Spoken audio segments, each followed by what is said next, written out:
السلام علیکم ورحمۃ اللہ وبرکاتہ۔ الحمدللہ آج سے ہم انشاءاللہ اپنی حج سیریز کا آغاز کر رہے ہیں۔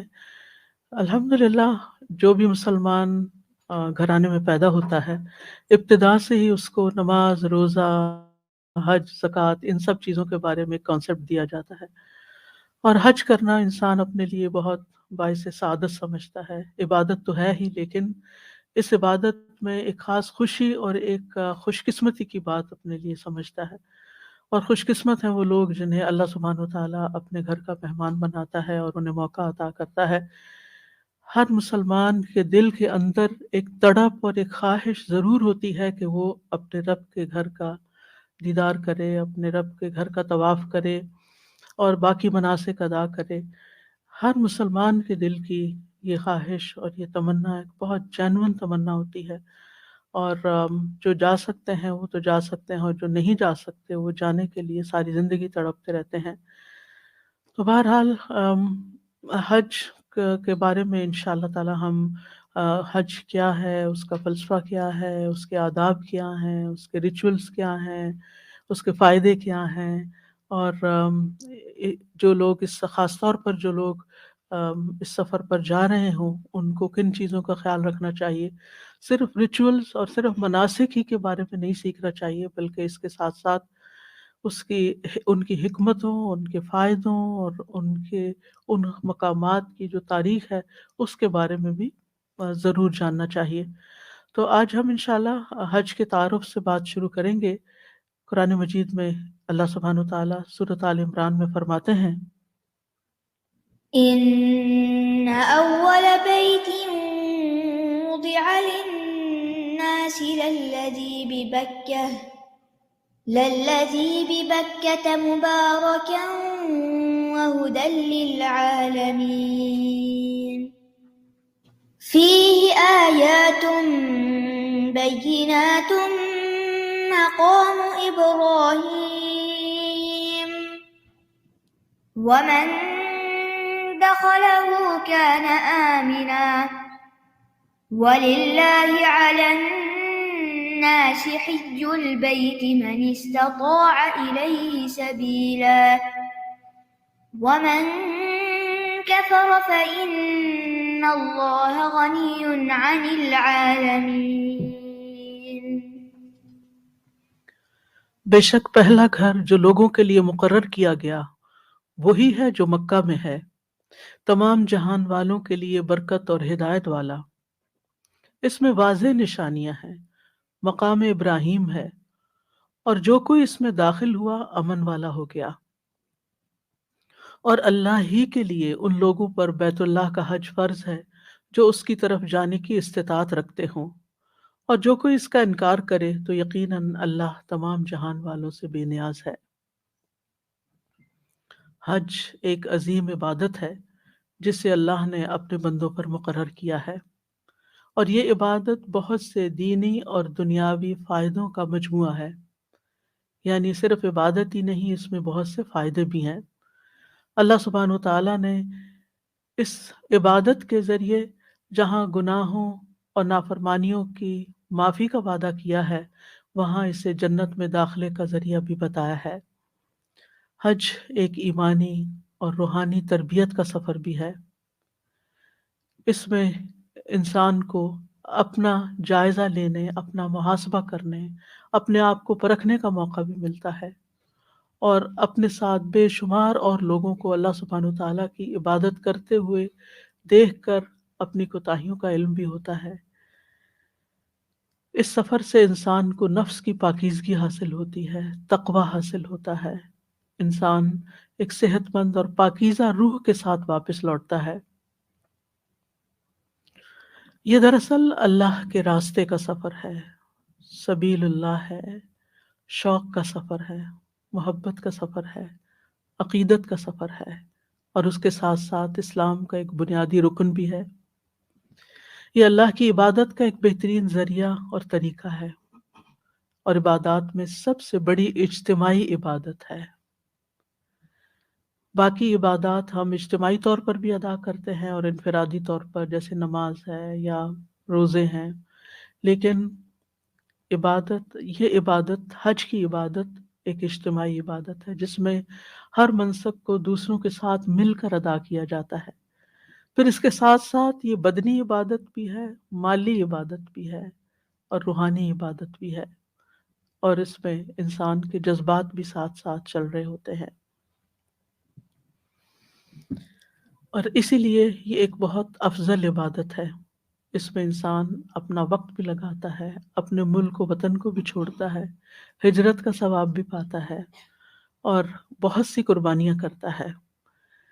اس کا ارادہ کرتے ہی انسان کے دل کی کیفیات بدلنے لگتی ہیں، جذبات میں ایک جوش سا پیدا ہو جاتا ہے، انسان کی توجہ اللہ تعالیٰ کی طرف ہو جاتی ہے، نیکیوں کا شوق بڑھ جاتا ہے، گناہوں کو چھوڑنے کا خیال آ جاتا ہے، انسانوں کے ساتھ اپنے ریلیشن شپس بہتر کرنے کی طرف توجہ ہو جاتی ہے، اور بہت سی چیزوں کو چھوڑ کر ساری دلچسپیاں اور سارے شوق ایک نقطے پر مرکوز ہو جاتے ہیں۔ ایک دنیا کو چھوڑ کر دوسری دنیا کی طرف روانہ ہونے کا سفر شروع ہو جاتا ہے۔ یہ سفر آخرت کی یاد بھی دلاتا ہے، اور پھر اس سے واقعی ایک آخرت کے سفر کا ایک تجربہ بھی ہوتا ہے۔ جو لوگ حج پر جا چکے ہیں وہ اس چیز کو اچھی طرح محسوس کر سکتے ہیں۔ حج کا آغاز کب ہوا؟ ابن عباس کہتے ہیں کہ رسول اللہ صلی اللہ علیہ وسلم کا گزر وادی ازرق سے ہوا، تو آپ نے فرمایا یہ کون سی وادی ہے؟ صحابہ نے عرض کیا یہ وادی ازرق ہے۔ آپ نے فرمایا گویا کہ میں موسیٰ علیہ السلام کو گھاٹی سے اترتا ہوا اور بلند آواز سے تلبیہ کہتے ہوئے دیکھ رہا ہوں۔ اس کے بعد آپ پہاڑ کی چوٹی پر پہنچے تو پوچھا یہ وادی کون سی ہے؟ صحابہ نے عرض کیا یہ ہرشا کی چوٹی ہے، ہرشا کی چوٹی ہے۔ آپ نے فرمایا گویا میں یونس علیہ السلام کو موٹی سرخ اونٹنی پر سوار بالوں والا جبہ پہنے ہوئے دیکھ رہا ہوں، اور ان کی اونٹنی کی نکیل کھجور کی چھال کی ہے اور وہ تلبیہ کہہ رہے ہیں۔ تو اس سے یہ پتہ چلتا ہے کہ گزشتہ انبیاء جس بھی علاقے کی طرف بھیجے گئے انہوں نے بیت اللہ کا سفر اختیار کیا۔ قرآن مجید میں خاص طور پر ابراہیم علیہ السلام کے زمانے میں بیت اللہ کی تعمیر اور مناسک حج کا ذکر ملتا ہے۔ یعنی اگرچہ اس کا آغاز آدم علیہ السلام کے زمانے سے ہی ہو چکا اور بعد کے انبیاء نے بھی حج کیے، لیکن خصوصی طور پر اس معاملے میں ابراہیم علیہ السلام کا تذکرہ ملتا ہے۔ اس گھر کی سب سے پہلی تعمیر فرشتوں کے ہاتھوں ہوئی، پھر طوفان نوح کے بعد یہ اپنی جگہ سے مٹ گیا، ختم ہو گیا، تو اللہ تعالیٰ کے حکم سے اس گھر کی تعمیر ابراہیم علیہ السلام اور اسماعیل علیہ السلام نے کی، اور اس تعمیر کے بعد انہوں نے بہت سی دعائیں بھی مانگی۔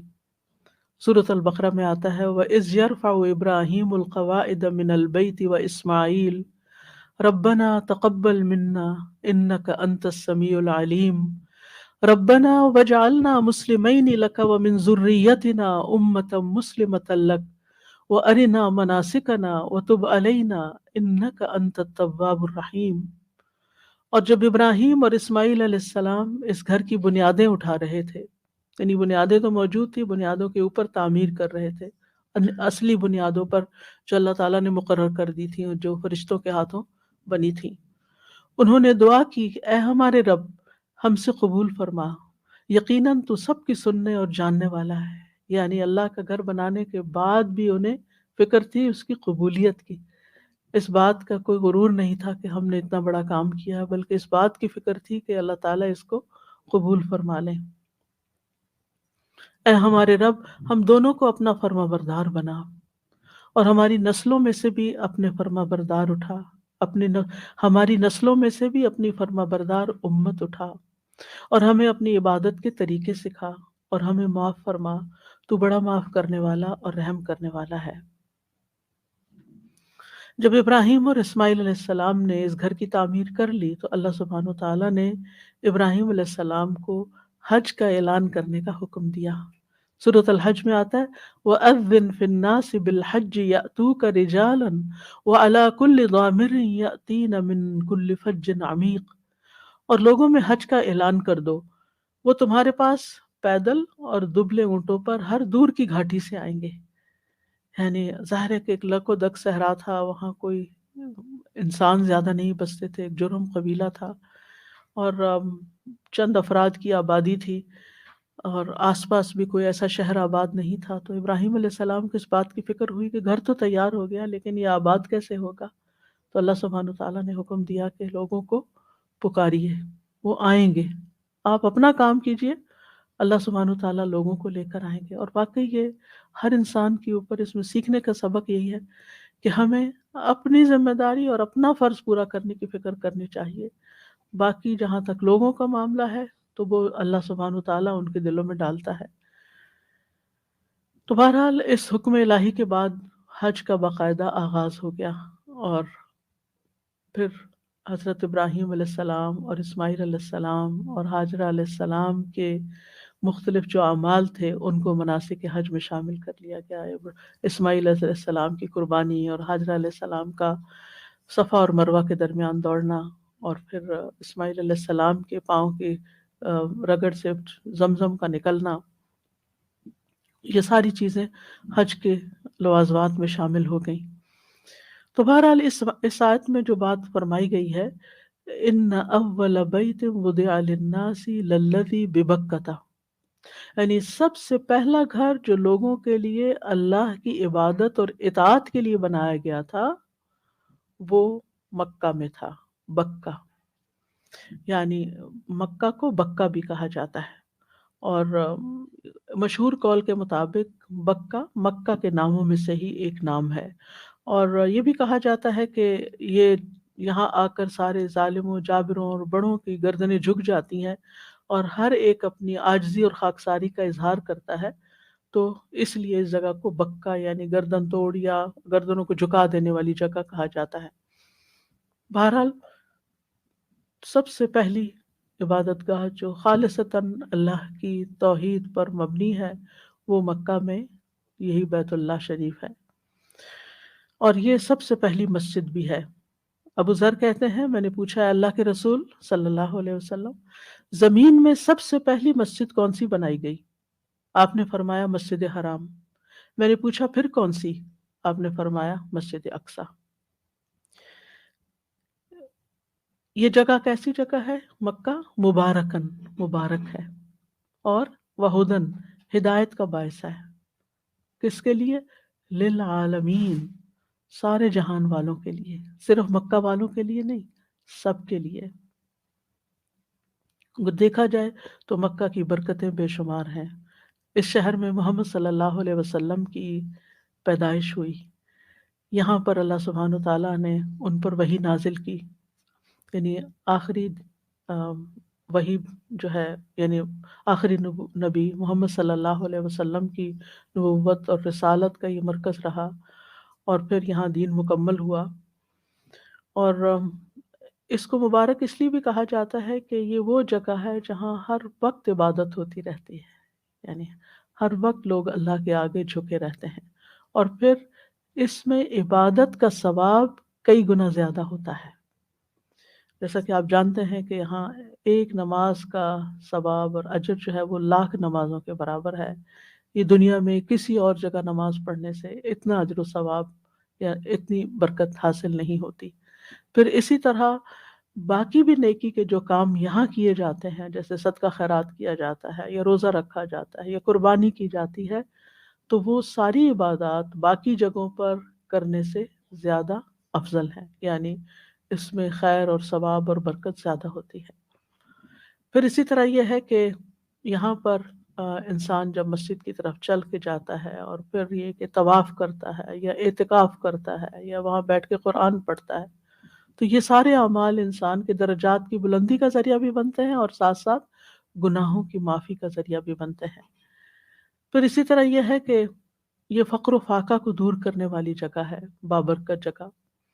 رسول اللہ صلی اللہ علیہ وسلم نے فرمایا پے در پے حج اور عمرے کیا کرو، کیونکہ یہ دونوں فقر اور گناہوں کو اس طرح ختم کر دیتے ہیں جیسے بھٹی لوہے، سونے اور چاندی کے میل کو ختم کر دیتی ہے. یعنی انسان کے لیے اگر ممکن ہو تو اس گھر کی زیارت بار بار کرے، کیونکہ فقر و فاقہ بھی دور ہوتا ہے اور اس کے ساتھ ساتھ گناہ بھی معاف ہوتے ہیں۔ پھر اسی طرح یہ کہ اس گھر کی طرف جانے والا ہر قدم جو ہے وہ باعث اجر ہے، یعنی انسان اپنے گھر سے جو ہی نکلتا ہے اور جب تک اللہ کے گھر میں پہنچتا ہے تو جتنے بھی قدم اٹھاتا ہے وہ سارے کے سارے باعث اجر ہیں۔ رسول اللہ صلی اللہ علیہ وسلم نے فرمایا، حاجی آدمی کا اونٹ کوئی پاؤں نہیں اٹھاتا، یعنی وہ خود تو کیا چلتا ہے، اونٹ بھی جب چلتا ہے اور نہ وہ اپنا ہاتھ رکھتا ہے، اونٹ کے اگلے دو ٹانگیں جو ہیں وہ ہاتھ کہلاتی ہیں اور پچھلے دو پاؤں، مگر اللہ تعالیٰ اس کے بدلے اس کے لیے ایک نیکی لکھ دیتا ہے، یا اس کی ایک برائی مٹا دیتا ہے، یا اس کی وجہ سے ایک درجہ بلند کر دیتا ہے۔ یعنی ہر قدم پر نیکی بھی مل رہی ہے، برائی بھی مٹ رہی ہے اور درجے بھی بلند ہو رہے ہیں، اور جو جتنی دور سے جاتا ہے اتنا ہی زیادہ اجر کماتا ہے۔ پھر اسی طرح یہ بابرکت جگہ کیوں ہے کہ یہاں پر زمزم کا پانی ہے۔ رسول اللہ صلی اللہ علیہ وسلم نے فرمایا، زمزم کا پانی اس مقصد کے لیے جس کے لیے وہ پیا جائے، یعنی غذا کے لیے پیئیں گے تو غذا ہے، پیاس بجھانے کے لیے پیئیں گے تو وہ مقصد پورا ہوگا، اور اگر شفا کے لیے پیئیں گے تو شفا نصیب ہوگی۔ پھر اسی طرح یہ ہے کہ یہ دنیاوی اعتبار سے بھی بابرکت جگہ ہے کہ یہاں معیشت کے بہت سے مواقع ہیں، یعنی اگر آپ کے پاس چھوٹا سا بھی کاروبار ہے تو وہ اتنا زیادہ وہاں چلتا ہے کہ اس میں بھی بے پناہ برکت ہو جاتی ہے۔ یعنی حج کے موسم میں کی جانے والی کمائی میں بھی بہت برکت ہے، جس کمائی کی اللہ تعالیٰ نے اجازت بھی دی ہے قرآن مجید میں۔ اس گھر میں رزق کی فراوانی ہے، ہر قسم کے پھل اور میوے اس طرف سے مٹ کر آ جاتے ہیں۔ سورۃ القصص میں اللہ تعالیٰ فرماتے ہیں، اولم نمکن لہم حرما آمنا یجبی الیہ ثمرات کل شیء رزقا من لدنا ولکن اکثرہم لا یعلمون۔ اور کیا ہم نے انہیں ایک باامن حرم کی جگہ نہیں دی جس کی طرف ہر چیز کے پھل کھینچ کر لائے جاتے ہیں، ہماری طرف سے روزی کے لیے، یعنی جو بندے یہاں ہوں ان کو رزق پہنچانے کے لیے، لیکن ان کے اکثر نہیں جانتے۔ اور آپ دیکھیں کہ سال بھر کے اکثر حصے میں اس کثیر تعداد میں، یعنی دنیا کے کسی شہر کی آبادی اتنی نہیں جتنی آبادی مکہ کی ہے، یعنی لوکل رہنے والے مراد نہیں، یعنی جو وزٹرز ہیں جو حج اور عمرے کے لیے جاتے ہیں، لیکن کس طرح کسی چیز کی بھی کمی ان کو نہیں ہوتی، پانی بھی وافر مقدار میں ملتا ہے، دودھ، کھانا پینا جو آپ کا دل چاہے، یعنی وہ چیزیں جو آپ اپنے گھر میں بھی نہیں کھاتے وہ وہاں پر آپ کو اللہ تعالیٰ بطور رزق پہنچاتا ہے۔ تو یہ بھی مکہ کی برکتوں میں سے ایک برکت ہے، اور اس کے ساتھ ساتھ فرمایا وَهُدًى لِّلْعَالَمِينَ، ہدایت کا ذریعہ بھی ہے۔ ہدایت دو طرح کی ہوتی ہے، ایک علمی اور ایک عملی۔ علمی ہدایت تو ظاہر ہے کہ اللہ نے ایسی عبادتیں مقرر کی جن کو سیکھنا ضروری ہے وہاں جانے کے لیے، اور اس مقدس گھر کے ساتھ مخصوص ہیں، اور دوسرا یہ ہے کہ وہاں پر انسان کے عمل میں بھی واضح تبدیلی آتی ہے، یعنی نیکی کے وہ کام جو عام دنوں میں کرنے کی انسان کو توفیق نہیں ہوتی، وہاں اللہ سبحانہ وتعالیٰ کے فضل سے ایک ایکسٹرا قسم کی انرجی آ جاتی ہے، برکت ہوتی ہے وقت کے اندر، کم نیند کے ساتھ بھی انسان تھکاوٹ محسوس نہیں کرتا، اور یہ ساری برکتیں اس گھر کی وجہ سے ہیں۔ اور وہاں پر انسان کو جو اس کے پاس علم ہوتا ہے اس پر شوق، عمل کا شوق بھی ہوتا ہے، اور پھر اس وجہ سے بھی کہ بہت سے مسلمان اکٹھے ہوتے ہیں ہر طرح کے، اور وہ یعنی اگر آپ کی رفتار میں کوئی کمی آنے لگتی ہے تو آپ اپنے ساتھ دیکھتے ہیں کہ آپ سے زیادہ عمر کا انسان، آپ سے زیادہ بیمار انسان، آپ سے زیادہ آگے تیز بڑھ کے چلا جا رہا ہے، تو آپ اپنے آپ کو کوستے ہیں کہ میں کیوں پیچھے ہوں، یا میں کیوں کمی کوتاہی کرنا ہوں، اور آپ کی رفتار بھی تیز ہو جاتی ہے۔ اور ویسے بھی انسان دوسروں کی عبادت کو دیکھ کر اپنی عبادت کی کمی کوتاہی کو بھی حساب کر لیتا ہے کہ میں کتنا پیچھے ہوں۔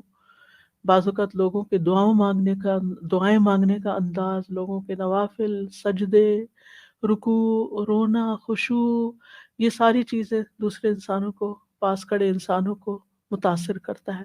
یعنی یہ ہدایت صرف یہ نہیں ہوتی کہ کتابوں سے وہاں ہدایت ملتی ہے، یا وہاں کوئی خاص لیکچرز ہوتے ہیں جن سے ہدایت ملتی ہے، بلکہ عمل کرنے والوں کے عمل سے بہت بڑی ہدایت انسان لے کر واپس لوٹتا ہے۔ اور ویسے بھی آپ دیکھیں کہ ساری امت کا ایک قبلہ ہے، سب کے لیے ایک ڈائریکشن ہے اپنی نمازوں میں، تو یہ بھی ایک ہدایت کا ذریعہ ہے، مسلمانوں کو متحد کرتی ہے۔ اور پھر یہ کہ ہم سب جانتے ہیں کہ حج کا سفر ہو یا عمرے کا سفر ہو، یہ انسان کے ایمان میں اور عمل میں اضافے کا باعث بنتا ہے، اور ہدایت میں اضافے کا باعث بنتا ہے۔ بہت سے لوگ وہاں جا کر قرآن مجید کو سمجھنے کا شوق واپس لے کر لوٹتے ہیں۔ جب امام صاحب کو قرات کرتے ہوئے روتے ہوئے سنتے ہیں، یا دوسرے لوگ جو آس پاس کھڑے ہوتے ہیں ان کی سسکیاں یا سوبنگ سنتے ہیں، تو انسان سوچتا ہے کہ یہ لوگ کس بات پہ رو رہے ہیں، اور مجھے رونا کیوں نہیں آ رہا، اور میں یہ کیا کہا جا رہا ہے اور کیا پڑھا جا رہا ہے۔ obviously جہاں وہی نازل ہوئی وہاں انسان اس فضا کو دیکھتا ہے، ان پہاڑوں کو دیکھتا ہے، اس زمین کو دیکھتا ہے کہ اللہ سبحانہ وتعالیٰ نے اس جگہ کو چنا اپنے کلام کو اتارنے کے لیے۔ تو یہ ساری چیزیں انسان کے دل کو نرم کرتی ہیں، اور انسان کے دل کے اندر اللہ کی محبت، اس کے دین کی محبت، اس کی کتاب کی محبت، اس کو سیکھنے کی محبت اور اللہ کے راستے پر چلنے کی محبت انسان کے دل میں پیدا ہوتی ہے، اور یہ بہت سے لوگوں کے لیے ہدایت کا سبب بنتا ہے۔ اسی لیے میں ہمیشہ لوگوں کو کہتی ہوں کہ اگر بچوں کی طرف سے آپ کو پریشانی ہو کہ وہ دین کی طرف نہیں آ رہے یا دین سے ان کو محبت نہیں، تو کسی بھی طرح ان کو اللہ کے گھر لے جائیں۔ اللہ سبحانہ وتعالیٰ ان کے دلوں میں دین کی محبت ڈال دے گا، کیونکہ وہاں جا کر ایک یقین کی کیفیت میں اضافہ ہوتا ہے کہ واقعی اللہ ہے، واقعی اللہ کے رسول ہیں، اور یہ دین واقعی اسٹیبلش ہوا تھا یہاں پر۔ وہ ساری چیزیں جن کو انسان ایکسپیرینس کرتا ہے وہ انسان کے ایمان اور ہدایت میں اضافے کا ذریعہ بنتا ہے۔ اسی لیے فرمایا ہدی للعالمین، کہ یہ گھر لو سارے جہان والوں کے لیے ہدایت کا ذریعہ بھی ہے۔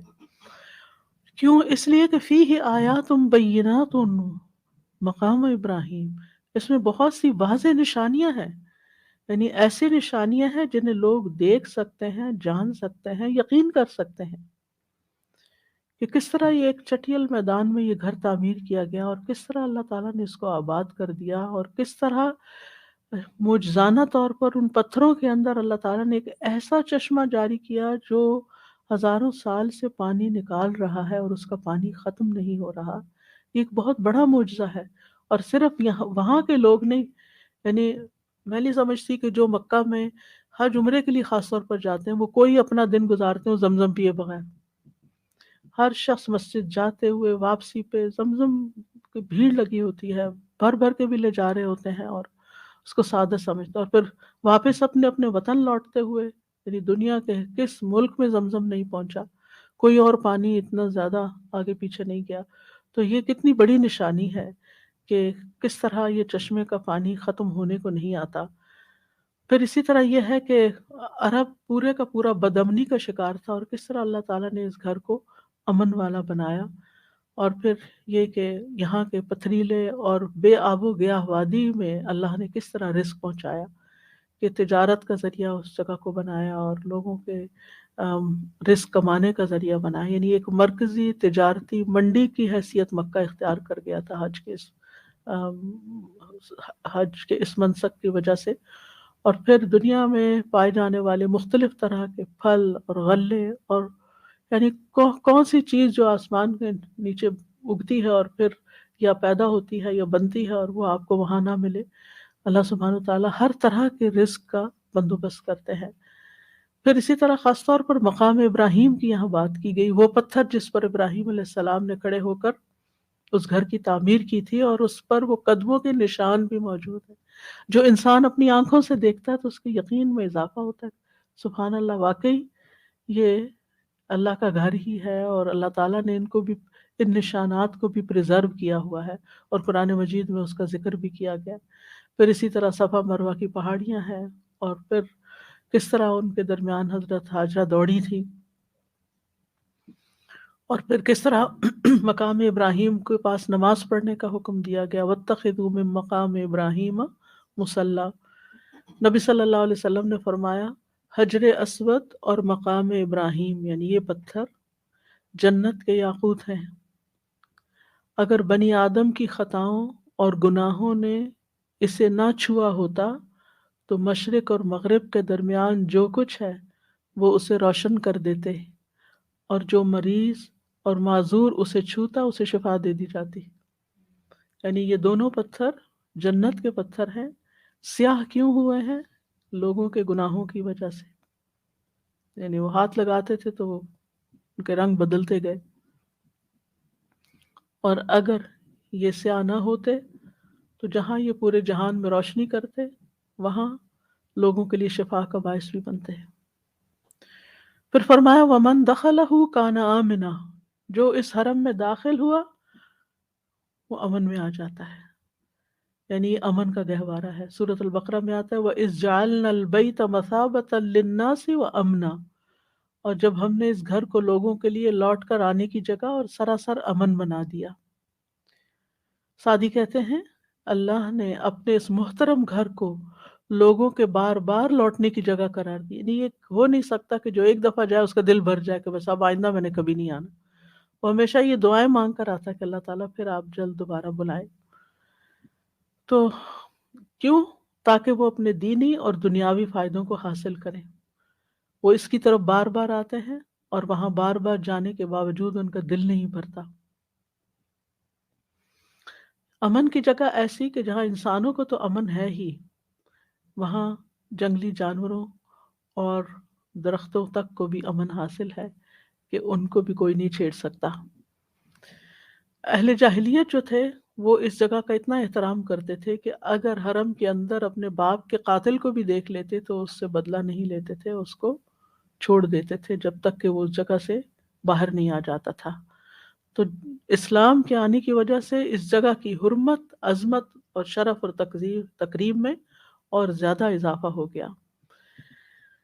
اور پھر یہ ہے کہ دینی اعتبار سے بھی اور دنیاوی اعتبار سے بھی امن والی جگہ ہے، اور امن اس اعتبار سے بھی کہ بظاہر بھی چوری اور ڈاکہ اور ان چیزوں سے یہ جگہ محفوظ ہے، اور امن اندر کا انر پیس بھی کہ جب انسان وہاں پہنچ جاتا ہے تو ایک خاص قسم کا سکون اور ایک اطمینان نصیب ہوتا ہے جو کہ دوسری جگہوں پر جانے سے ایسی بے فکری اور استغنا انسان کو حاصل نہیں ہوتا۔ اور پھر اللہ تعالیٰ نے قیامت تک اس جگہ کو حرمت والی جگہ بنا دیا ہے۔ ابن عباس کہتے ہیں کہ رسول اللہ صلی اللہ علیہ وسلم نے فتح مکہ کے دن فرمایا اب مکہ سے ہجرت نہیں رہی، البتہ جہاد اور اس کی نیت باقی ہے، اس لیے جب تمہیں جہاد کے لیے نکلنے کا حکم دیا جائے تو فوراً نکل پڑو۔ آپ نے فتح مکہ کے دن یہ بھی فرمایا بے شک جس دن اللہ نے آسمان و زمین کو پیدا کیا اسی دن سے اس شہر کو حرام قرار دیا، یعنی یہ شروع سے ہی چوزن جگہ ہے، اس لیے یہ شہر اللہ کی حرمت کے باعث قیامت تک کے لیے حرام ہی رہے گا۔ حرام ہی رہے گا مراد یہ ہے کہ یہاں جانور، پودے، ان سب کو نقصان دینا یا ان کا شکار کرنا یا ان کا کاٹنا یا پھر گری پڑی چیز کو اٹھانا، ان سب چیزوں سے منع کر دیا گیا تاکہ لوگوں یعنی ہر طرح سے یہاں امن ہی امن ہو۔ پھر اسی طرح یہ ہے کہ اس گھر کی طرف نکلنے والا بھی اللہ کی حفاظت میں ہوتا ہے۔ رسول اللہ صلی اللہ علیہ وسلم نے فرمایا 3 قسم کے لوگ اللہ عز و جل کی حفاظت اور ضمانت میں ہوتے ہیں۔ اللہ عز و جل کی مساجد میں سے کسی مسجد کی طرف نکلنے والا، اللہ کے راستے میں جہاد کے لیے نکلنے والا، اور حج کی ادائیگی کے لیے نکلنے والا۔ اسی طرح یہ جگہ دجال کے فتنے سے بھی امن میں رہے گی، یعنی دجال یہاں داخل نہیں ہو سکے گا۔ رسول اللہ صلی اللہ علیہ وسلم نے فرمایا ہر شہر میں دجال کا گزر ہوگا، یعنی جب دجال آئے گا تو ہر شہر میں جائے گا، پوری دنیا گھومے گا، مگر مکہ اور مدینہ میں نہیں آئے گا، کیونکہ ان کے تمام راستوں پر صف بستہ فرشتے پہرا دیں گے، اور مدینہ اپنے مکینوں کو 3 بار زور سے ہلائے گا، ہر کافر و منافق کو اس سے نکال دے گا، لیکن دجال یہاں نہیں آ سکے گا۔ پھر فرمایا وَلِلَّهِ عَلَى النَّاسِ حِجُّ الْبَيْتِ مَنِ اسْتَطَاعَ إِلَيْهِ سَبِيلًا، لوگوں پر اللہ کا حق ہے کہ وہ اس گھر کا حج کریں، للہ صرف اللہ کے لیے کریں، اخلاص، یعنی وہ اللہ کا گھر ہے، وہاں جا کر اللہ کی عبادت صرف اللہ ہی کے لیے ہونی چاہیے۔ اس سے یہ پتہ چلتا ہے کہ حج کی نیت صرف اللہ کی رضا کے لیے ہونی چاہیے، لوگوں کو دکھاوے کے لیے نہیں، اور لوگوں کے سامنے پائس بننے کے لیے یا نیک کہلانے کے لیے یا حاجی کہلانے کے لیے یا کسی اور مقصد کے لیے نہیں، بلکہ صرف اور صرف اللہ کے لیے، یعنی اللہ کی خاطر، اللہ کے حکم کی تعمیل کرتے ہوئے اللہ کے گھر کی زیارت. اور اس پہ آپ دیکھیے کہ وَلِلَّهِ جار مجرور ہے اور اس کو مقدم یعنی پہلے لایا گیا.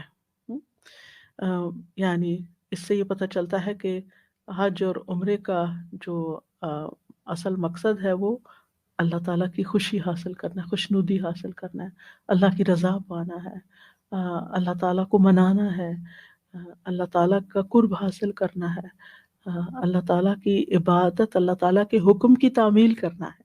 یعنی یہ سراسر صرف اور صرف اللہ ہی کے لیے ہے.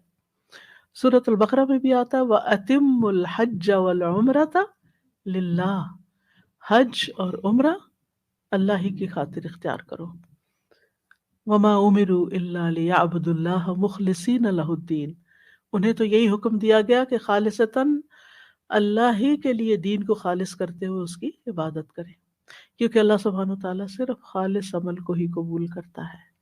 اس لیے جو لوگ حج پہ جانے کا ارادہ کریں وہ بار بار اپنی نیت کا جائزہ لیں کہ میں یہ سفر کیوں اختیار کر رہا ہوں، اور میرے دل میں کبھی بھی یہ خیال نہ آئے کہ کوئی کہے کہ واہ یہ تو بار بار حج پہ جاتی ہیں، یا یہ تو یعنی بڑی نیک ہیں، اور اس قسم کی کوئی چیز ذہن میں نہیں ہونی چاہیے، کیونکہ اللہ سبحانہ وتعالیٰ صرف اس عمل کو قبول کرتا ہے جو خالصتاً اس کے لیے کیا جائے اور صرف اس کے چہرے کی خاطر کیا جائے. اس لیے سب سے یعنی حج کے لیے جانے میں جو تیاری کا مرحلہ ہے اس میں سب سے پہلا مرحلہ وَلِلَّهِ عَلَى النَّاسِ حِجُّ الْبَيْتِ وَأَتِمُّوا الْحَجَّ وَالْعُمْرَةَ لِلَّهِ، صرف اور صرف اللہ کے لیے. اور پھر من استطاع الیہ سبیلا، صاحب استطاعت پر حج فرض ہے، یعنی جس کے پاس وہاں جانے کی یعنی راستے کی سواری کے لیے بھی وسائل ہیں اور وہاں رہنے کے بھی وسائل موجود ہیں، یعنی اخراجات ہیں اس کے پاس کھانے پینے کے، اور اگر اس کے ذمہ پیچھے اس کی فیملی ہے یا گھر والے ہیں یا کچھ اور لوگ ہیں تو ان سب کی ذمہ داری پوری کرنے کے لیے بھی اس کے پاس اخراجات ہوں.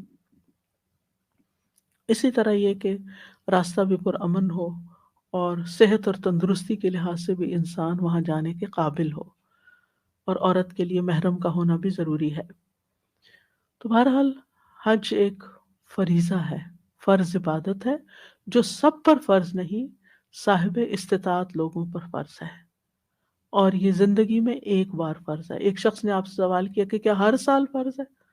تو آپ نے کیا بتایا اس کو کہ ایک بار ہی فرض ہے. آپ نے فرمایا اگر میں کہہ دیتا تو تم پر ہر سال حج واجب ہو جاتا اور تم اس پر عمل نہ کر سکتے. حج ساری زندگی میں ایک مرتبہ فرض ہے، لیکن نفلی حج کی اجازت ہے جب بھی انسان چاہے، ایک سے زیادہ جتنے بھی کرے وہ نفلی حج ہوں گے. اور اگر انسان کے پاس استطاعت ہے، سارے وسائل ہیں، ہر لحاظ سے سہولت موجود ہے، لیکن سستی اور کاہلی کی وجہ سے انسان حج کے فریضے کو ادا نہیں کرتا تو وہ سخت گناہ گار ہے. اسی لیے فرمایا وَمَن كَفَرَ فَإِنَّ اللَّهَ غَنِيٌّ عَنِ الْعَالَمِينَ، اور جو حج کے فریضے کا انکار کرے یعنی استطاعت اور قدرت کے باوجود حج نہ کرے تو اللہ تعالیٰ اس سے اور اس کے حج سے اور تمام لوگوں سے بے نیاز ہے. یعنی اللہ تعالیٰ کو کسی کے حج کی ضرورت نہیں ہے اور کسی کی بھی پرواہ نہیں ہے. تو حج نہ کرنا، اب کفر کا معنی کیا ہے؟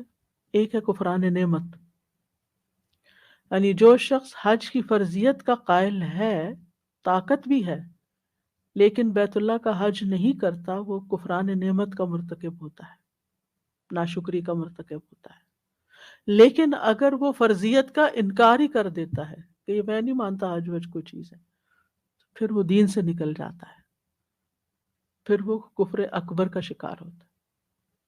ٹھیک ہے، یعنی اگر کوئی محض سستی کی وجہ سے یا کوئی چیزوں کو آڑ بنا کے بہانہ کر کے یا گھبرا کے کہ وہاں سفر بہت مشکل ہے، وہاں رش بہت ہوتا ہے، لوگوں کے ساتھ کمرہ شیئر کرنا پڑتا ہے، ٹوائلٹ شیئر کرنا پڑتا ہے، یہ میں نہیں کر سکتا، میرے مزاج کے خلاف ہے، جسے آپ دیکھ رہے ہیں کہ وقت کے ساتھ ساتھ لوگوں کے اندر انڈیویجولزم بہت آ گیا ہے، انڈیپینڈنسی بہت آ گئی کہ ہم کسی کے ساتھ کچھ شیئر نہیں کر سکتے. تو اس وجہ سے یہ چیزیں رکاوٹ بنی ہوئی ہیں. نہیں صرف دوسرے لفظوں میں نفس حائل ہوا ہے، تو یہ کفران نعمت ہے کہ اللہ تعالیٰ نے آپ کو سب کچھ دیا اور پھر بھی آپ اللہ کے گھر نہیں جاتے۔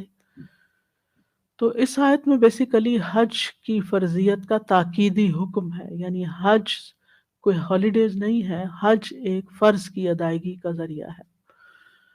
اور اگر دیکھا جائے تو اس میں تاکید کی بہت سی قسمیں ہیں اس آیت کے اندر۔ سب سے پہلے وَلِلَّهِ عَلَى النَّاسِ حِجُّ الْبَيْتِ، یعنی یہ اللہ کا حق ہے جو ہمیں ادا، حقوق اللہ کی بات ہوتی ہے نا، تو یہ اللہ کا حق ہے جو لوگوں کی گردنوں پر واجب ہے، اور وہ اس فریضے کو ادا کرنے سے جدا نہیں ہو سکتے، اس کی ذمہ داری سے نکل نہیں سکتے۔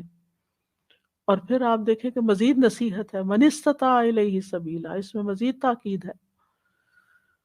اور پھر یہ نہیں کہا کہ ومن لم یحج، جو حج نہ کرے، بلکہ کہا ومن کفر، جو انکار کر دے، یعنی عملی انکار یا قلبی انکار، تو وہ شخص سخت گناہ گار ہے۔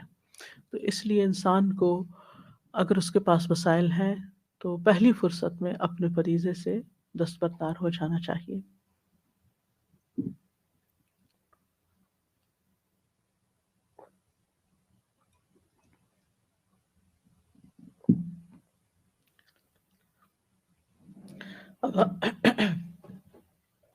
اب ہم دیکھتے ہیں کہ حج کا معنی کیا ہے اور اس کا مفہوم کیا ہے، یعنی حج کا لفظ کیا معنی رکھتا ہے۔ لغت میں حجہ کا مصدر حج ہے، حج یحج حجن، اس کا معنی ہوتا ہے ارادہ کرنا، یعنی کسی قابل تعظیم چیز کا ارادہ کر کے بار بار اس کی طرف آنا اور جانا۔ کہا جاتا ہے حج المکان، یعنی اس نے اس جگہ کا ارادہ کیا، وہاں جانے کا ارادہ کیا، یعنی کسی جگہ جانے کا جب ارادہ ہوتا ہے تو انسان جہاں اس کی کوئی غرض و غایت ہو، ضرورت ہو، بار بار جب اس کی طرف آتا اور جاتا ہے تو اس کے لیے یہ لفظ استعمال ہوتا ہے۔ اسی طرح حجت کا لفظ بھی اسی سے ہی نکلا ہے، کیونکہ انسان جھگڑا کرنے کے مقام پر اپنی حجت یا دلیل کو استعمال کرتا ہے، یعنی اس کا ارادہ کرتا ہے اور اس کو لے کے آتا ہے۔ اور جو شخص حج کرتا ہے اس کو حاج کہتے ہیں، اردو میں حاجی کہتے ہیں لیکن عربی میں حاج، اور اس کی جمع حجاج ہے اور حجیج بھی ہے۔ اور اصطلاح میں شریعت کے مقرر دنوں میں، یعنی اللہ سبحانہ وتعالیٰ نے جو دن مقرر کیے ہیں ان میں مخصوص مقامات پر حاضر ہو کر مقررہ عبادت کی ادائیگی کو حج کہتے ہیں۔ مقرر دن، مقرر مقام، مقرر عبادات، یعنی یہ نہیں کہ آپ جب جی چاہے چلے جائیں اور جہاں جی چاہے چلے جائیں اور جس طریقے سے جی چاہے کر لیں، نہیں، وقت بھی مقرر ہے، یعنی مہینے مقرر ہیں، دن اور اوقات بھی مقرر ہیں، اس کے جگہیں بھی مقرر ہیں کہ کس دن، کس وقت، کس جگہ پر جانا ہے اور پھر وہاں پر کیا کرنا ہے۔ تو حج ان تمام چیزوں کا احاطہ کرتا ہے۔ حج 9 ہجری میں فرض ہوا تھا، اگرچہ دور جاہلیت میں بھی حج ہوتا تھا اور بعد میں بھی لوگ حج کرتے رہے، لیکن باقاعدہ اسلامی طور پر 9 ہجری میں حج فرض ہوا۔ اس سال 9 ہجری کو رسول اللہ صلی اللہ علیہ وسلم نے ابو بکر رضی اللہ عنہ کی قیادت میں حج کا قافلہ روانہ کیا تھا، اور اس میں فرمایا تھا کہ آج کے بعد کوئی ننگا حج نہیں کرے گا، کیونکہ دور جاہلیت میں بہت سی تبدیلیاں کر لی گئی تھی حج کے طریقے میں۔ اور اسی طرح یہ اعلان بھی کیا گیا تھا کہ آئندہ سال کوئی مشرک حج کرنے نہیں آئے گا۔ جب بیت اللہ ہر طرح کے شرک سے پاک ہو گیا تو نبی صلی اللہ علیہ وسلم نے خود 10 ہجری میں پہلا اور آخری حج کیا، جس کو حجۃ الوداع کہتے ہیں، اس کو حجۃ الاسلام بھی کہا جاتا ہے، اور اس میں وہ مشہور خطبہ بھی دیا جس کو خطبہ حجۃ الوداع کہا جاتا ہے۔ حج ایک اہم فریضہ ہے جس کی فرضیت ہمیں قرآن مجید سے اور حدیث سے پتہ چلتی ہے۔ ابو ہریرہ کہتے ہیں رسول اللہ صلی اللہ علیہ وسلم نے ہمیں خطبہ دیا اور فرمایا ایھا الناس قد فرض اللہ علیکم الحج فحجوا، اے لوگو یقیناً اللہ نے تم پر حج فرض کیا ہے بس تم حج کرو۔ ابن عمر کہتے ہیں کہ ہر مسلمان پر حج اور عمرہ واجب ہے، لیکن زندگی میں ایک ہی بار، اور جو ایک سے زیادہ دفعہ کرے تو وہ اس کے لیے نفل ہے۔ حج کا فریضہ ادا کرنے میں جلدی کرنی چاہیے، تاخیر نہیں کرنی چاہیے، کیونکہ انسان کو نہیں پتا کب اس کو کون سی رکاوٹ پیش آ جائے، مال ختم ہو جائے یا صحت نہ رہے یا زندگی نہ رہے، تو ایسا نہ ہو کہ انسان یہ قرض اپنے سر لے کر دنیا سے جائے۔ رسول اللہ صلی اللہ علیہ وسلم نے فرمایا جس شخص کا حج کا ارادہ ہو اسے یہ ارادہ جلد پورا کر لینا چاہیے، کیونکہ بعض اوقات سواری گم ہو جاتی ہے، کبھی کوئی بیمار ہو جاتا ہے، کبھی کوئی ضرورت آڑے آ جاتی ہے، اور کبھی کووڈ آ جاتا ہے کہ راستے ہی بند کر دیے جاتے ہیں۔ اسی طرح اگر ایک وقت میں بہت سی نیکیاں کرنے کے چانسز ہوں تو اس میں حج کو ترجیح دینی چاہیے۔ ایک شخص عمر رضی اللہ عنہ کے پاس آیا، اس نے کہا اے امیر المومنین، میں ایک بدوی نصرانی آدمی تھا، یعنی میں کرسچن تھا، مسلمان ہو گیا ہوں، جہاد پر جانے کا حریص تھا، مگر میں نے دیکھا کہ حج اور عمرہ مجھ پر واجب ہو چکا ہے، تو میں اپنی قوم کے ایک آدمی کے پاس آیا، اس نے مجھے کہا کہ حج اور عمرے کو اکٹھا کر لو اور جو میسر و قربانی کر لو۔ چنانچہ میں نے ان دونوں کا اکٹھا تلبیہ پکارا ہے۔ تو عمر رضی اللہ عنہ نے اس کو بتایا کہ تمہیں تمہارے نبی صلی اللہ علیہ وسلم کے طریقے کی ہدایت ملی ہے، یعنی نمبر ایک کہ تم جہاد پر جانے کی بجائے پہلے تم نے حج کی طرف ارادہ کیا اور پھر حج کے ساتھ عمرے کو بھی جمع کر لیا، اور پھر یہ کہ قربانی بھی چونکہ حج کے مناسک میں سے ایک ہے۔ یاد رکھیے میت سے بھی حج ساقط نہیں ہوتا، یعنی اگر کسی پہ فرض تھا اور وہ فوت ہو گیا، اس کا ارادہ تھا کرنے کا، لیکن اس سے پہلے کہ وہ جاتا، آپ نے دیکھا ہوگا کہ بعض اوقات لوگوں کی بکنگ ہو چکی ہوتی ہے، بعض لوگ وہاں پہنچ چکے ہوتے ہیں اور ابھی حج شروع نہیں ہوتا اور ان کی وفات ہو جاتی ہے، تو فریضہ ساقط نہیں ہوتا کہ اب جیسے نماز ختم ہو جاتی ہے بس ٹھیک ہے، لیکن یہ فریضہ ساقط نہیں ہوتا، جیسے روزے ساقط نہیں ہوتے نا، ایسے حج بھی ساقط نہیں ہوتا۔ ابن عباس کہتے ہیں ایک آدمی نے کہا اے اللہ کے رسول، میرے والد حج کیے بغیر فوت ہو گئے ہیں، تو کیا میں ان کی طرف سے حج کر سکتا ہوں؟ آپ نے فرمایا بتاؤ اگر تمہارے والد پر قرض ہوتا تو کیا تم اسے ادا کرتے؟ اس نے کہا جی ہاں۔ آپ نے فرمایا تو اللہ کا قرض ادائیگی کا زیادہ حقدار ہے، یہ قرض ہے، اسے ادا کرو۔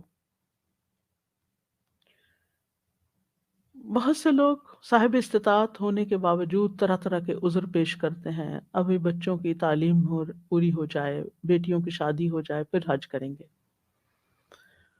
تو بات یہ ہے کہ کچھ خرچ ہماری زندگی میں آن گوئنگ ہوتے ہیں، وہ رہتے ہی ہیں، لیکن اس کے باوجود اگر ہم اسراف سے بچتے ہوئے سیونگ کر سکیں اور حج کے لیے جائیں تو یہی زیادہ بہتر ہے۔ یعنی بعض اوقات آپ دیکھیں کہ شادی کرنے کا جو عذر بہانہ ہم کرتے ہیں، تو شادی سے مراد صرف شادی نہیں ہوتی، شادی پر اس سے بھی زیادہ خرچ کر ڈالتے ہیں جو حج کے لیے کافی ہوتا ہے۔ یعنی آپ آسانی سے شادی بھی کر سکتے ہیں اور حج بھی کر سکتے ہیں، دونوں کام ہو سکتے ہیں، لیکن چونکہ ہم نے شادی کے اپنے طریقے ایجاد کیے ہوئے ہیں جس پر بے تحاشا خرچ کرنا ہے، اسراف کرنا ہے، تو یہ عذر قابل قبول نہیں ہے۔ اسی طرح اگر انسان کے اوپر ایک ذمہ داری آ گئی، شادی کا موقع آ گیا ہے، رشتہ مل گیا ہے، اور یہ معلوم ہے کہ اگر شادی نہیں کی تو بچے کے حرام میں پڑنے کا خطرہ ہے یا کوئی اور ایسی وجہ ہے، تو وقتی طور پر وہ ڈیلے کر سکتا ہے کہ وہ پہلے ایک فریضے کو ادا کر کے چلا جائے۔ لیکن اگر کوئی رشتہ ہی نہیں ہے اور کوئی وسائل ہی ایسے نہیں ہیں اور کوئی موقع ہی نہیں ہے، اور صرف یہ سوچنا کہ جب شادیاں ہو جائیں گی، وہ تو پتہ نہیں 30 سال میں بھی ہوتی ہیں کہ نہیں، اور بعض اوقات بچے بلا وجہ بھی ڈیلے کرتے رہتے ہیں، تو اس چیز کو عذر نہیں بنانا چاہیے۔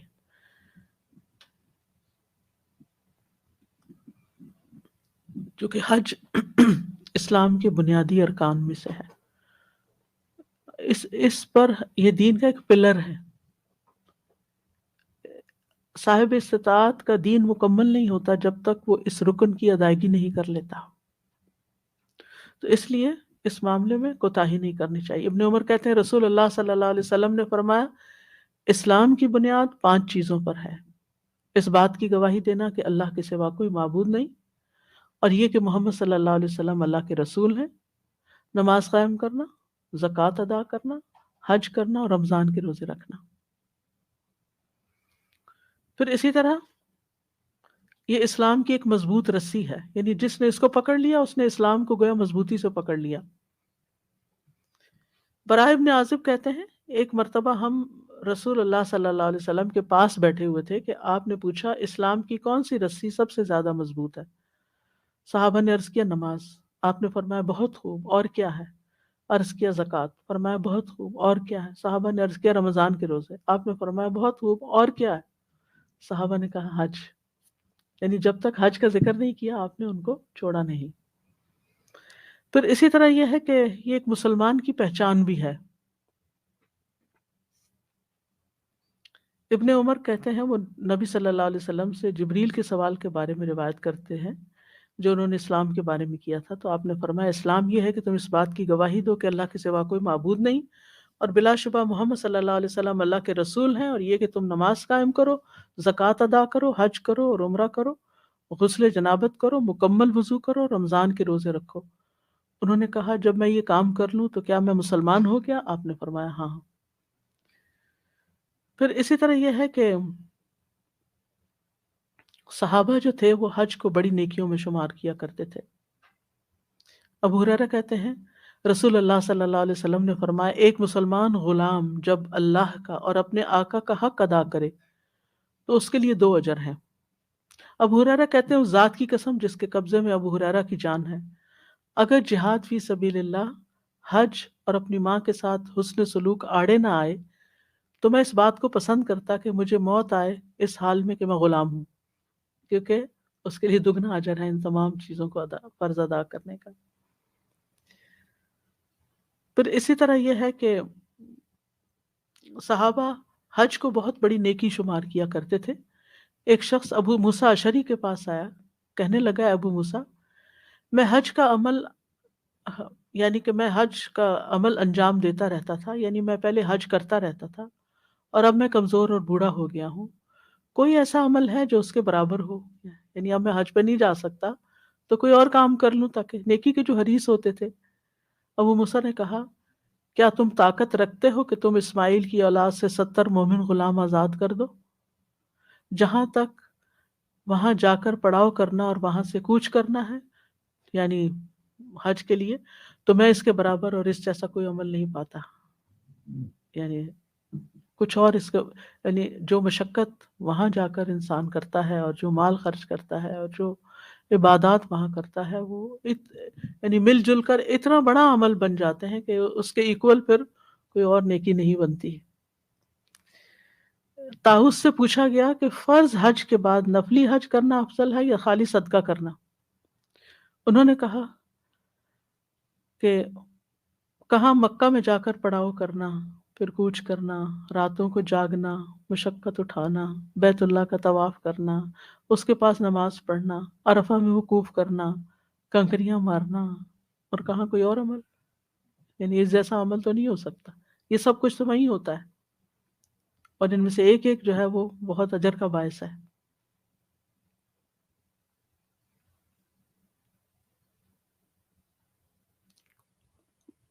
عبداللہ بن مسعود کہتے ہیں کہ 2 عبادات ایسی ہیں کہ میں چاہتا ہوں کہ ہر بندے کو اس میں سے نصیب حاصل ہو: حالت کا پراگندہ ہونا اور سفر کو اختیار کرنا، یعنی انسان اللہ کے راستے میں تکلیف اٹھائے، مشقت اٹھائے۔ وہ کہتے ہیں اسود نے حج اور عمرہ کا اسی مرتبہ سفر کیا، اسود بن یزید یہ روایت کر رہے ہیں۔ عبد الرحمن بن اسود نے 60 مرتبہ سفر حج کیا۔ ابن شوذب کہتے ہیں میں مکہ میں 106 ہجری کو طاؤس کے جنازے میں حاضر ہوا تو میں نے لوگوں کو کہتے ہوئے سنا کہ اے عبد الرحمن، یعنی طاؤس کی کنیت ہے، اللہ آپ پر رحم فرمائے، آپ نے 40 حج کیے. یہ کسی اور کے بارے میں بات ہو رہی ہے. یعنی بہت سے لوگ ایسے ہیں جن کے بارے میں آتا ہے کہ انہوں نے 40 حج کیے، ہر سال حج کرتے ہیں. ان میں سے سعید بن مسیب ہیں، عطا بن ابی رباح ہیں، ایوب السختیانی ہیں، حمام بن نافع ہیں، اور ان کے علاوہ بھی بہت سے لوگ ہیں کہ وہ ہر سال. اسی طرح یہ جو قاری سعود الشریم ہیں، ان کے بارے میں آتا ہے کہ ہر سال پیدل چلے جاتے ہیں حج کے لیے. تو یہ ہے کہ بعض اوقات مکہ سے نکلنا آسان ہوتا ہے، اور بہت سے لوگ چونکہ جا رہے ہوتے ہیں تو واک کرنا بھی اتنا مشکل نہیں لگتا، اور جن لوگوں کو ویسے بھی عادت ہو ان علاقوں میں چلنے کی اور گرمی سہنے کی، ان کے لیے اور بھی آسان ہوتا ہے. تو بہرحال یہ اپنے اپنے شوق کی بات ہے. بہت سے لوگ اپنے پیسے جمع کر کے تو دنیا کے مختلف حصوں میں سیر کرنے چلے جاتے ہیں، بیچز پہ چلے جاتے ہیں، کئی اور ریزورٹس پہ چلے جاتے ہیں، لیکن اللہ کے گھر نہیں جاتے، جبکہ اللہ کا گھر اس کا زیادہ مستحق ہے کہ انسان وہاں پر خود بھی جائے اور بچوں کو بھی لے جائے اور اپنے کمزور ہوتے ہوئے ایمان کو مزید طاقتور بنائے. اگر آپ میں سے کوئی کچھ کہنا چاہے پھر میں باقی حصہ مکمل کروں گی.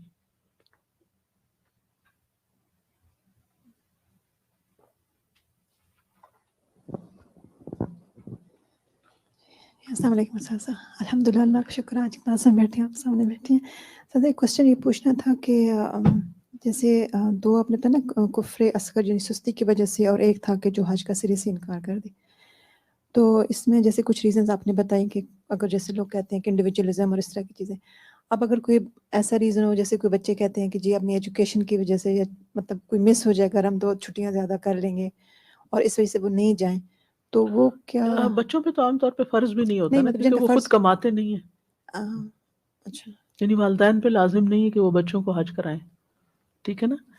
بچے جب اپنا خود کمائیں جی تو پھر ان پہ فرض ہے، اور اگر پھر وہ نہ جائیں تو پھر گناہگار ہوں گے. جہاں تک ان کی پڑھائی کا تعلق ہے، پڑھ رہے ہیں، اب سال مس نہیں کر سکتے، چھٹیوں میں اگر حج آ جائے تو اور بات ہے.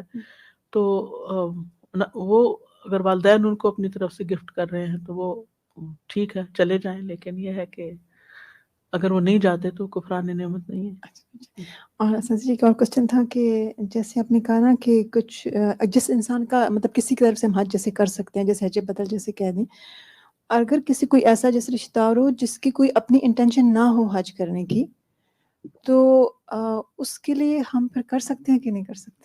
زبردستی والی بات ہے، آپ کو ثواب ہو جائے گا جس کی انٹینشن ہی نہیں. کیونکہ آپ دیکھیں پہلی چیز جہاں حج کی فرضیت کا ذکر ہوا ہے وَلِلَّهِ عَلَى النَّاسِ، تو اللہ کی خاطر، اللہ کی رضا، اللہ کے حکم کے اوپر عمل کرتے ہوئے، اللہ کا حق ادا کرتے ہوئے جو یہ کرے گا وہ اصل حج کر رہا ہے.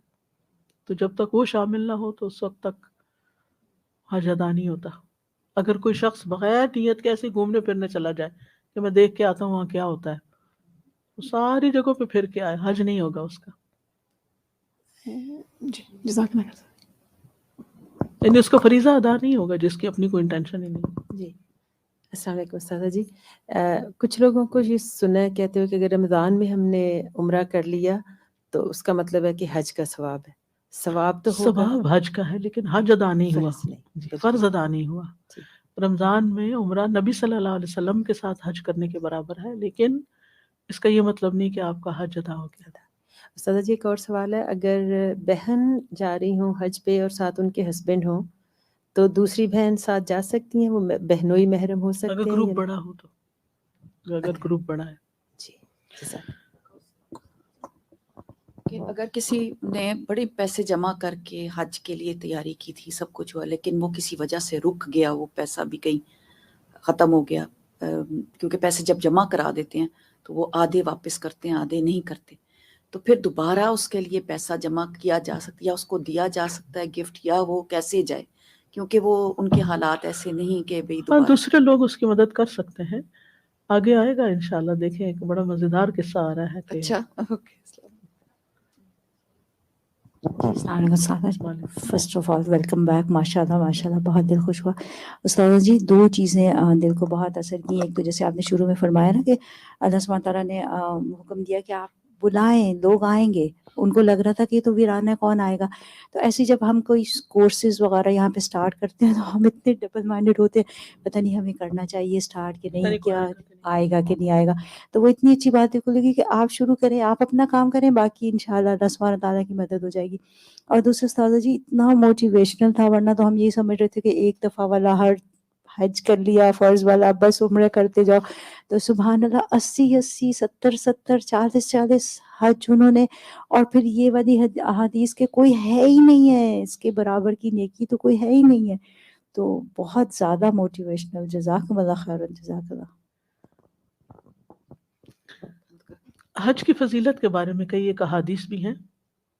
ابو ہریرہ رضی اللہ عنہ سے مروی ہے کہ رسول اللہ صلی اللہ علیہ وسلم سے سوال کیا گیا, کون سا عمل سب سے افضل ہے؟ آپ نے فرمایا اللہ اور اس کے رسول پر ایمان لانا. پوچھا گیا اس کے بعد؟ آپ نے فرمایا اللہ کی راہ میں جہاد کرنا. پوچھا گیا اس کے بعد؟ آپ نے فرمایا حج مقبول. ابو شعثا کہتے ہیں کہ میں نے نیک اعمال میں غور کیا تو دیکھا کہ نماز کا عمل جسم کو مشقت میں ڈالتا ہے لیکن مال کو نہیں, یعنی آپ کو کوئی پیسے خرچ نہیں ہوتے نماز پڑھنے میں.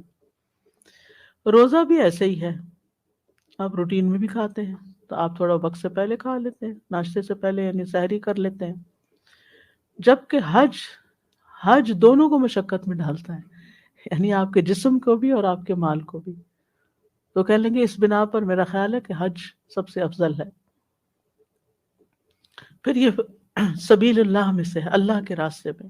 نبی صلی اللہ علیہ وسلم نے فرمایا ان الحج والعمرۃ من سبیل اللہ, بے شک حج اور عمرہ اللہ کے راستے میں سے ہیں. ایک اور روایت میں آتا ہے نبی صلی اللہ علیہ وسلم نے فرمایا اللہ کے راستے میں غازی اور حج اور عمرہ کرنے والے اللہ کے وفد ہیں, یعنی اللہ کے مہمان ہیں. اللہ نے ان کو بلایا, انہوں نے اللہ کے حکم کی تعمیل کی, انہوں نے اللہ سے مانگا تو اللہ نے ان کو عطا کیا, یعنی وہ اللہ کے کہنے پہ آئے ہیں اور اللہ سبحانہ وتعالیٰ پھر ان کی دعائیں بھی سنتے ہیں.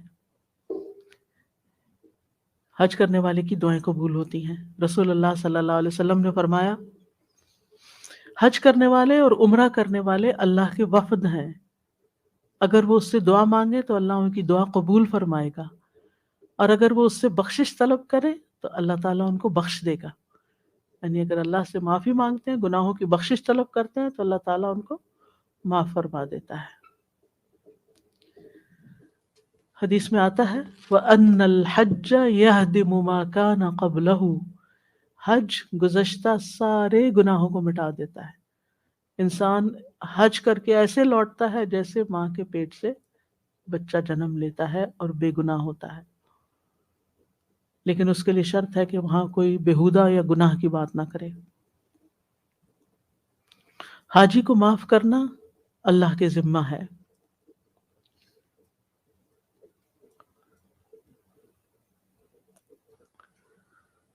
پے در پے حج کرنا فقر اور محتاجی کو دور کرتا ہے. ینفیان الفقر کا لفظ آتا ہے, یعنی انسان وہاں جاتا ہے اپنے رزق میں اضافے کی دعائیں کرتا ہے تو اللہ سبحانہ وتعالیٰ اس کی دعائیں قبول کرتا ہے, اس کے مال میں رزق میں اضافہ فرما دیتا ہے.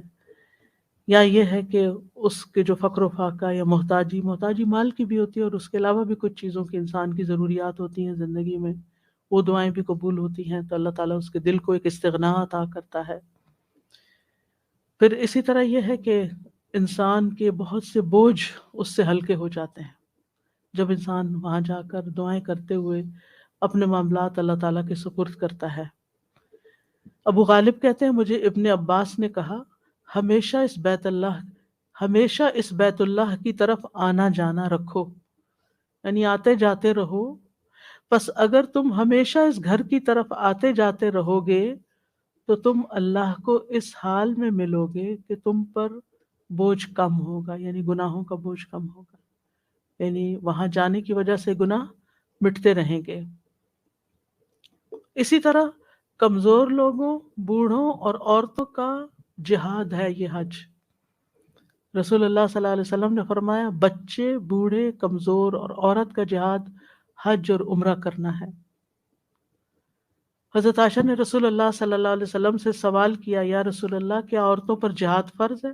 آپ نے فرمایا عورتوں کا جہاد حج اور عمرہ ہے۔ ایک اور روایت میں ہے، وہ کہتی ہیں میں نے کہا اللہ کے رسول کیا عورتوں پر بھی جہاد فرض ہے؟ آپ نے فرمایا ہاں، ان پر ایسا جہاد فرض ہے جس میں جنگ نہیں ہوتی، وہ حج اور عمرہ ہے۔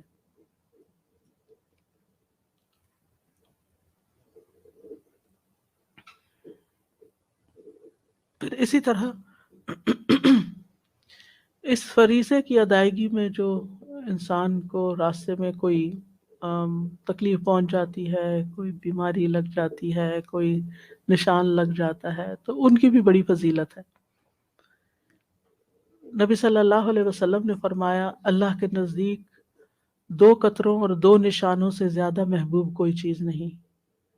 ایک تو اللہ کے خوف سے بہا ہوا آنسو کا قطرہ، اور دوسرا خون کا قطرہ جو اللہ کی راہ میں بہایا گیا ہو۔ اور 2 نشانوں میں سے ایک نشان تو وہ ہے جو اللہ کی راہ میں لگے، اور دوسرا نشان وہ ہے جو اللہ کی طرف سے فرض کی ہوئی چیزوں میں سے کسی فرض کی ادائیگی میں لگے۔ جیسے بعض لوگوں کے ماتھے پہ نشان پڑ جاتا ہے عبادت کی وجہ سے، بعض لوگوں کے ٹخنوں کے پاس نشان پڑ جاتا ہے پاؤں پہ نماز کے اندر بچھا کے بیٹھنے کی وجہ سے، یا اسی طرح اگر اس سفر میں آپ کو کوئی چوٹ لگ گئی ہے یا کوئی اور نشان لگ گیا ہے، تو یہ اللہ کے راستے میں لگنے والا نشان ہے، اللہ کے راستے میں لگنے والی کوئی تکلیف ہے، تو یہ بھی اللہ تعالیٰ کو بڑی محبوب ہے۔ پھر اسی طرح حج کے لیے جو قافلے نکلتے ہیں ان کی اپنی ایک فضیلت ہے۔ عمر بن خطاب ایک بار نکلے، آپ نے ایک قافلہ دیکھا، پوچھا یہ قافلے والے کون ہیں، یہ کہاں جا رہے ہیں؟ ان لوگوں نے کہا ہم حج کے لیے جا رہے ہیں۔ تو حضرت عمر نے کہا کہ حج کے علاوہ کسی اور مقصد نے تو تم لوگوں کو متحرک نہیں کیا؟ آپ نے 3 مرتبہ یہ بات پوچھی، انہوں نے کہا نہیں۔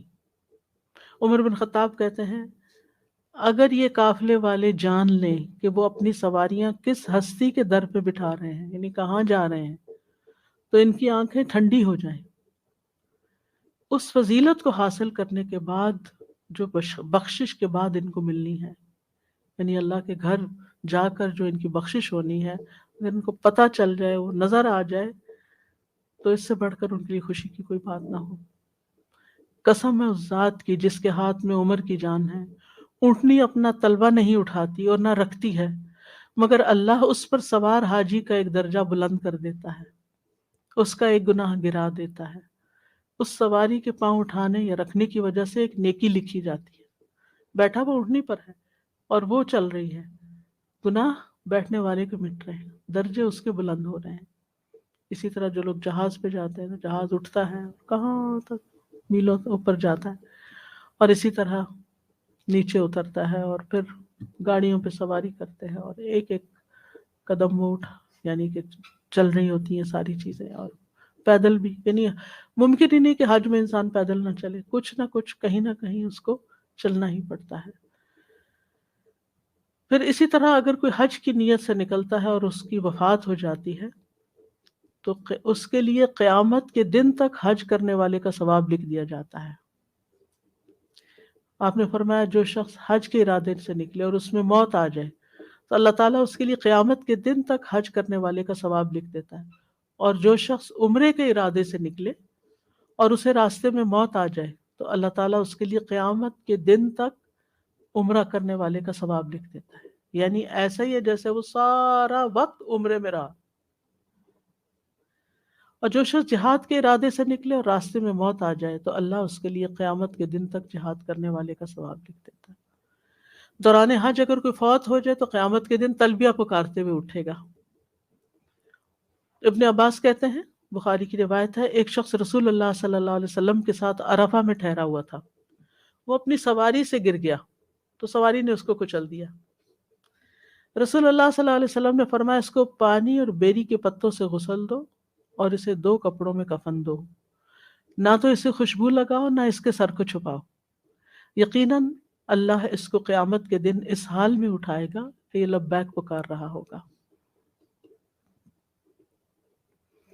اسی طرح حج ایسا عمل ہے کہ جس کی وجہ سے انسان دوزخ سے نکال لیا جائے گا. یعنی اگر اس کے کسی اور عمل کی وجہ سے وہ جہنم میں جاتا ہے تو یہ حج کی وجہ سے پہچانا جائے گا اور جہنم سے نکال لیا جائے گا.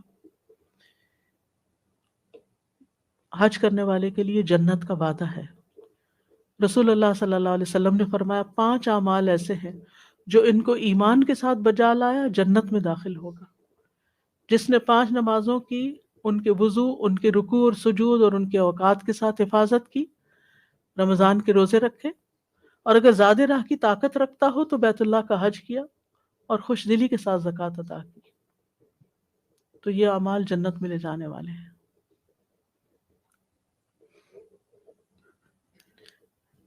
حج جو ہے، حج مبرور، سب سے خوبصورت عمل ہے. ام المومنین عائشہ کہتی ہیں میں نے نبی صلی اللہ علیہ وسلم سے کہا اے اللہ کے رسول کیا ہم آپ کے ساتھ جہاد کو نہ چلیں؟ تو آپ نے فرمایا تمہارا بہترین اور خوبصورت جہاد حج مبرور ہے. حضرت عائشہ کہتی ہیں کہ رسول اللہ صلی اللہ علیہ وسلم سے یہ سننے کے بعد اب میں کبھی حج ترک نہ کروں گی.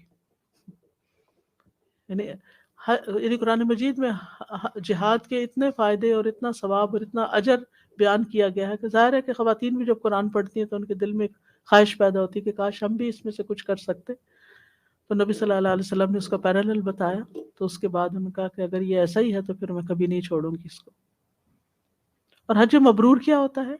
ابن عبد البر کہتے ہیں جس حج میں ریاکاری، شہرت، بےہودگی، فسق نہ ہو، حلال کمائی سے کیا جائے، وہ حج مبرور ہوتا ہے.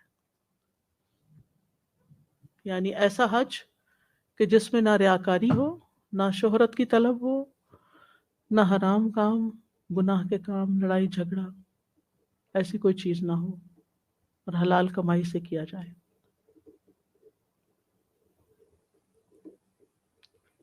ایک اور قول یہ ہے کہ حج مبرور سے مراد حج مقبول ہے، جس کی نشانی یہ ہے انسان اپنے رب کی دوبارہ نافرمانی نہ کرے.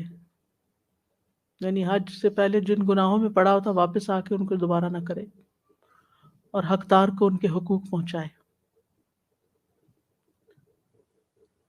اب یہ ہے کہ کچھ لوگ ایسے ہیں جو حج کا شوق رکھتے ہیں لیکن وسائل نہیں رکھتے، یا کوئی معذوری ہے، مجبوری ہے، وہ کیا کرے؟ کوئی لے جانے والا نہیں ہے. جیسے خواتین ہوتی ہیں خاص طور پر، ان کے پاس اپنا زیادہ راہ ہے، محرم کا نہیں ہے، یا عمر اتنی ہو گئی ہے، صحت نہیں ہے، یا کوئی بھی وجہ ہے. تو کئی اور چیزیں ایسی ہیں کہ جن کا اہتمام کرنا چاہیے پھر زندگی میں. ان میں سے ایک یہ ہے کہ اگر رمضان میں عمرہ کر لیا جائے تو یہ نبی صلی اللہ علیہ وسلم کے ساتھ حج کے برابر ہے. حج کا فریضہ ادا نہیں ہوگا لیکن اجر و ثواب عطا ہوگا.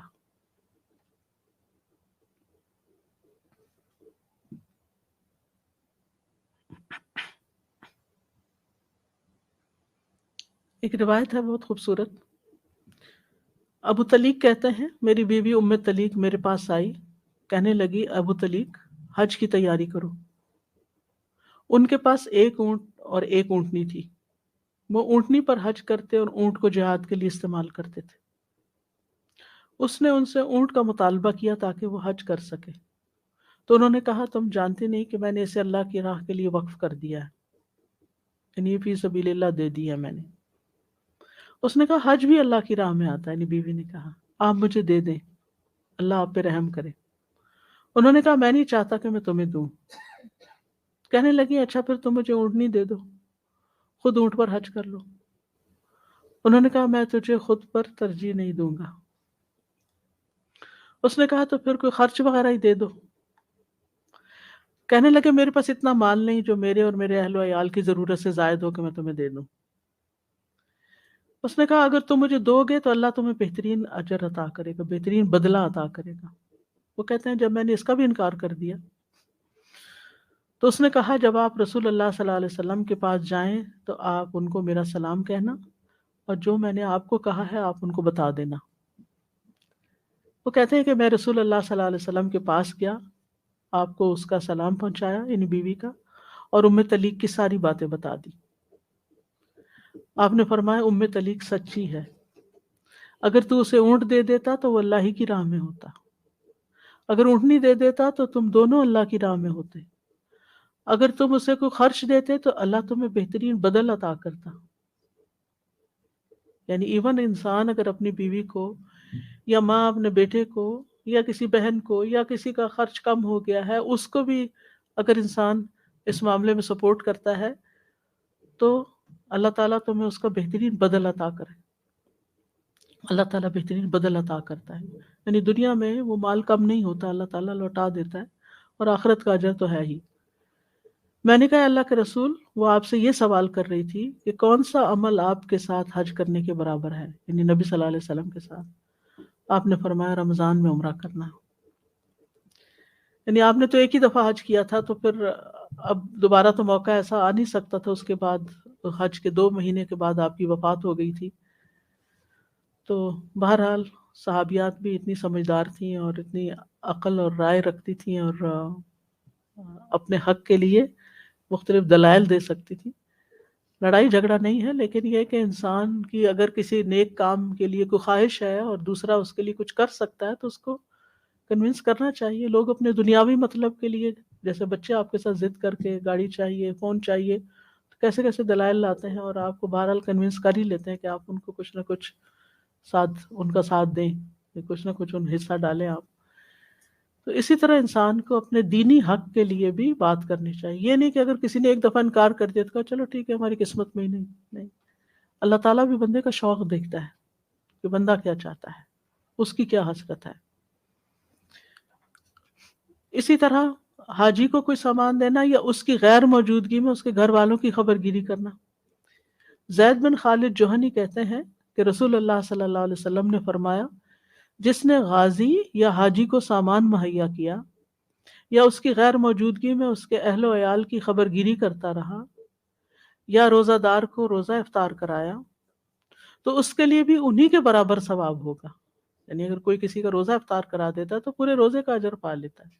اسی طرح اگر کوئی حاجی کی مدد کرتا ہے یا پیچھے گھر والوں کی تو وہ بھی، اور ان کے ثواب میں سے کچھ بھی کمی نہیں ہوگی. یعنی حاجی کا یا روزے دار کا ثواب لے کے مدد کرنے والے کو نہیں دیا جائے گا، بلکہ اللہ تعالیٰ اپنے پاس سے عطا کرے. اسی طرح جو لوگ حج ادا نہیں کر سکتے وہ اگر وضو کر کے فرض نماز کے لیے مسجد کی طرف نکلتے ہیں اچھی طرح وضو کر کے، تو آپ نے فرمایا جو اپنے گھر سے وضو کر کے فرض نماز کے لیے نکلے اس کا ثواب احرام باندھنے والے حاجی کے ثواب کی طرح ہے، اور جو چاشت کی نماز کے لیے نکلے اور اسی کی خاطر تکلیف برداشت کرتا ہو تو اس کا ثواب عمرہ کرنے والے کے ثواب کی طرح ہے. اور ایک نماز سے دوسری نماز کے درمیان میں کوئی لغو کام نہ ہو تو وہ علیین میں لکھا جاتا ہے، یعنی بندے کا نام وہاں لکھا جاتا ہے اس رجسٹر میں. تو یہ جو ہے نا کہ حج کے برابر اجر ملتا ہے. تو اس کا مطلب یہ ہے کہ ایک تو یہ کہ ثواب ملتا ہے، دوسرا یہ کہ جیسے حاجی کو ہر قدم پہ ثواب ملتا ہے ایسے ہی نماز کے لیے جانے والے کو ہر قدم پر ثواب ملتا ہے. اور اسی طرح جیسے حاجی جاتا ہے اور جب تک واپس نہیں آتا ہر وقت ثواب کی حالت میں ہوتا ہے، کیونکہ وہ اللہ کے راستے میں بس نکل گیا، ثواب بس شروع ہو گیا. اب جب تک واپس نہیں آتا اس کا ثواب لکھا چلا جاتا ہے. ایسے ہی جو شخص وضو کر کے گھر سے نکلتا ہے اور مسجد جاتا ہے اور پھر واپس آتا ہے تو اس وقت تک وہ ثواب کی حالت میں ہوتا ہے. اسی طرح نبی صلی اللہ علیہ وسلم نے فرمایا جو شخص صبح کے وقت اس لیے مسجد کی طرف نکلا کہ بھلائی سیکھے یا بھلائی سکھائے تو اس کے لیے پورا حج ادا کرنے والے کی طرح اجر ہے. علم حاصل کرنے کے لیے نکلنا، سیکھنا یا سکھانا، تو ایسے لوگوں کا روز حج ہوتا ہے. پھر اسی طرح اگر آپ نہیں نکلتے گھر پہ ہیں تو فجر کی نماز کے بعد اشراق تک ذکر کرنے سے مکمل حج اور عمرے کا ثواب ملتا ہے.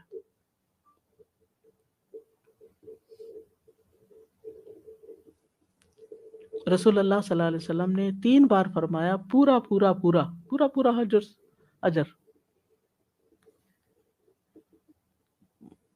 لیکن یہ یاد رہے کہ ان نیکیوں کو کرنے سے حج کا فریضہ ساقط نہیں ہوتا. یعنی یہ ان لوگوں کے لیے ایک دوسری آپشن ہے جو کسی مجبوری کی وجہ سے حج کے لیے نہیں جا سکتے، لیکن اس کا یہ مطلب نہیں کہ ان کا حج ہو گیا ان کاموں سے. جیسے آتا ہے نا کہ سورۃ اخلاص ایک تہائی قرآن کے برابر، تو اس کا یہ مطلب تھوڑی کہ آپ نے ایک تہائی قرآن پڑھ لیا، وہ تو اپنی جگہ رہے گا ہی. اسی طرح اگر بیت اللہ میں 1,00,000 نمازوں کا ثواب ہے تو اس کا یہ مطلب نہیں کہ آپ نے ایک دفعہ ظہر پڑھ لی تو 1,00,000 دن آپ نماز ظہر نہیں پڑھے ادا ہو گئی، ایسا نہیں ہے. تو بہرحال خلاصہ یہی ہے کہ اللہ سبحانہ و تعالیٰ نے گناہوں کی بخشش، اجر و ثواب اور اپنا قرب عطا کرنے کے لیے بہت سے نیک کام ہمیں بتائے ہیں، جن میں سے ایک حج ہے. حج کے بہت سے دینی اور دنیاوی فوائد ہیں. جو صاحب استطاعت ہو اسے فریضہ حج جلدی ادا کرنا چاہیے. جس کے پاس استطاعت نہ ہو وہ خیر اور نیکی کے دوسرے مواقع کو استعمال کرے، اور جو حج کا ارادہ کرے وہ پورے اخلاص کے ساتھ، نیک نیتی کے ساتھ، صرف اللہ کی رضا کے لیے اس سفر کو اختیار کرے. اور اس کے لیے اس دعا کو کثرت سے مانگے، اللہم اجعل عملی کلہ صالحا، اللہم اجعل عملی کلہ صالحا واجعلہ لوجہک خالصا ولا تجعل لأحد فیہ شیئا. آمین. وآخر دعوانا ان الحمد للہ رب العالمین. سبحانک اللہم سبحانک اللہم وبحمدک اشہد ان لا الہ الا انت استغفرک واتوب الیک. السلام علیکم ورحمۃ اللہ وبرکاتہ.